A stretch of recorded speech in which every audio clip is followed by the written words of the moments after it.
ಹಿರಿಯರೇ, ಗುರುಗಳೇ ಮತ್ತು ನನ್ನ ಸ್ನೇಹಿತರೆ, ಇನ್ನು ನಾನು ಭಾರತದ ಸ್ವತಂತ್ರ ಸಂಗ್ರಾಮದಲ್ಲಿ ಭಗವದ್ಗೀತೆಯ ಪಾತ್ರ ಎಂಬುವ ವಿಚಾರದ ಬಗ್ಗೆ ಒಂದೆರಡು ಮಾತನಾಡಲು ಇಚ್ಛಿಸುತ್ತೇನೆ.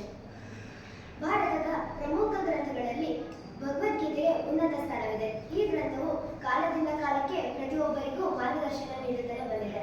ಹಾಗೆಯೇ ನಮ್ಮ ಸ್ವತಂತ್ರ ಹೋರಾಟಗಾರರಿಗೂ ಇದು ಮಾರ್ಗದರ್ಶನ ನೀಡಿದೆ.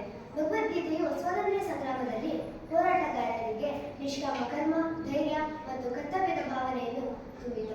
ಶ್ರೀಕೃಷ್ಣನ ಸಂದೇಶವು ಅರ್ಜುನನಿಗೆ ಯುದ್ಧಭೂಮಿಯಲ್ಲಿ ಅವರ ಕರ್ತವ್ಯ ಮಾಡಲು ಸ್ಫೂರ್ತಿ ನೀಡಿದಂತೆ ನಮ್ಮ ಗಾಂಧೀಜಿ ಮತ್ತು ಇತರ ನಾಯಕರಿಗೂ ಇದು ಸ್ಫೂರ್ತಿ ನೀಡಿತು ಮತ್ತು ಅನ್ಯಾಯವನ್ನು ಎದುರಿಸಲು ಇದು ಧೈರ್ಯ ನೀಡಿತು. ಸ್ವತಂತ್ರ ಹೋರಾಟಗಾರರಲ್ಲಿ ಭಯವನ್ನು ಒತ್ತುವರಿಸಿ ನಿರ್ಭಯದಿಂದ ಹೋರಾಡಲು ಮತ್ತು ಯಾವುದೇ ತ್ಯಾಗಕ್ಕೂ ಸಿದ್ಧರಾಗಿರಲು ಇದು ಉತ್ತೇಜನ ನೀಡಿತು. ನಮ್ಮ ಭಗವದ್ಗೀತೆಯಲ್ಲಿ ಹಲವಾರು ತತ್ವಗಳಿವೆ. ಅದರಲ್ಲಿ ಪ್ರಮುಖ ತತ್ವಗಳಲ್ಲಿ ನಿಷ್ಕಾಮ ಕರ್ಮ ಎನ್ನುವ ತತ್ವವು ಒಂದಾಗಿದೆ. ಫಲಿತಾಂಶದ ಬಗ್ಗೆ ಚಿಂತಿಸದೆ ಬರೀ ಕೇವಲ ಕರ್ತವ್ಯಕ್ಕಾಗಿ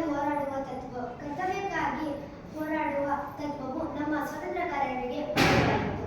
ಬ್ರಿಟಿಷರ ವಿರುದ್ಧ ಹೋರಾಡಲು ಇದು ಶಕ್ತಿ ನೀಡಿತು. ಹಾಗೆ ಎರಡನೆಯ ತತ್ವ ಧೈರ್ಯ ಮತ್ತು ಶೌರ್ಯ.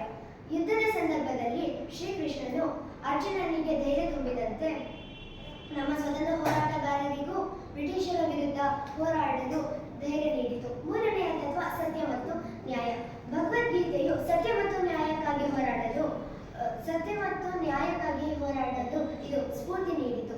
ಮತ್ತು ನಾಲ್ಕನೆಯ ತತ್ವ ಕರ್ತವ್ಯದ ಭಾವನೆ. ತಮ್ಮ ಕರ್ತವ್ಯವನ್ನು ನಿರ್ವಹಿಸುವುದಕ್ಕೆ ಇದು ಮಾರ್ಗದರ್ಶನ ನೀಡಿತು. ಐದನೆಯ ತತ್ವ ಅನನ್ಯ ಸ್ಫೂರ್ತಿ.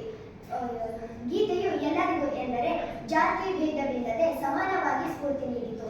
ಎಂದರೆ ಎಂದರೆ ಎಲ್ಲರೂ ಒಟ್ಟಾಗಿ ಜಾತಿ ಮತ ಭೇದವಿಲ್ಲದೆ ಹೋರಾಡಲು ಸಾಧ್ಯವಾಯಿತು. ಒಟ್ಟಾರೆಯಾಗಿ ಹೇಳಬೇಕೆಂದರೆ ಭಗವದ್ಗೀತೆಯು ಒಂದು ಧಾರ್ಮಿಕ ಗ್ರಂಥವಷ್ಟೇ ಅಲ್ಲ, ಭಗವದ್ಗೀತೆಯು ಒಂದು ಪುಣ್ಯ ಗ್ರಂಥ. ಭಗವದ್ಗೀತೆಯು ಒಂದು ಪವಿತ್ರವಾದ ಗ್ರಂಥವಾಗಿದೆ.